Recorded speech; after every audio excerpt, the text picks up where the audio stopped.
These are dark times. Times without hope. Originally we were asked to pitch for a new Castlevania game, not just us but Japan and US, and we pitched this kind of quite radical retelling, because originally it was going to be a remake of the original game, and it was quite a radical reimagining. And I think people at Konami, senior management, liked the idea. They saw the visual quality that we were able to produce, but they were a bit nervous of it. So I think for a little while there it wasn't Castlevania, for a little while, until after GC, when we presented the game in Japan to the senior managers, which Mr. Kojima was at that meeting. Then they kind of all came on board. That's when things kind of took off.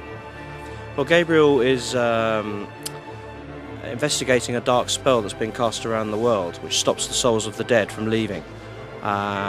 And his wife is murdered, and her soul is trapped in the limbo. So he's sent by the Brotherhood of Light, which is the order that he belongs to investigate.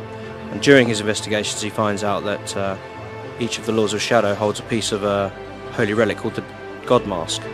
And it's this relic which apparently has the power to bring back the dead. So this sets him on a course, on a quest to acquire these pieces to bring back his dead wife. Well, Zobek is an ally of Gabriel that crops up in the game. He helps him in his adventure, gives him advice. At certain points in the game they actually team up, so he plays together. He's an AI controlled character. You know, there's been some big improvements in voice acting recently in video games. Obviously Uncharted 2 had great voice actors, great script.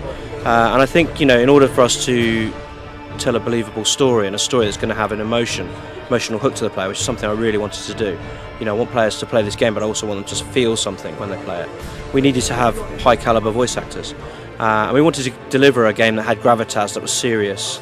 And in order to do that, we thought, well, you know, we need a Shakespearean actor like Patrick Stewart, and you know, a serious method actor like Robert Carlyle to come on board. And we've tried to remain true to that original 8-bit concept, the original concept of what Castlevania was. The combat cross is essentially a whip weapon. I mean, you can see that in the trailer, and you can see that we've stayed true to that. But you can do other things with the whip, so you can grip onto things, you can swing things, you can stake vampires with it later with an upgrade to the combat cross.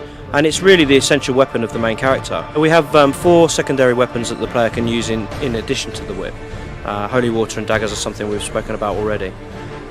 Those secondary weapons can be upgraded too, so you can do other things with them later on. But combat's not the main. You know, combat is a part of the game, a third of the game if you like. Then we've got platforming and puzzles as well.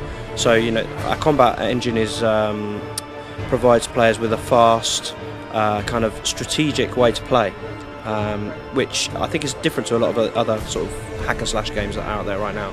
We keep many of the musical elements of Castlevania games in the music. Obviously the score is totally orchestrated with choir and everything like that, but definitely you will hear familiar Castlevania tunes throughout the whole of the game. I mean, they're in there for sure.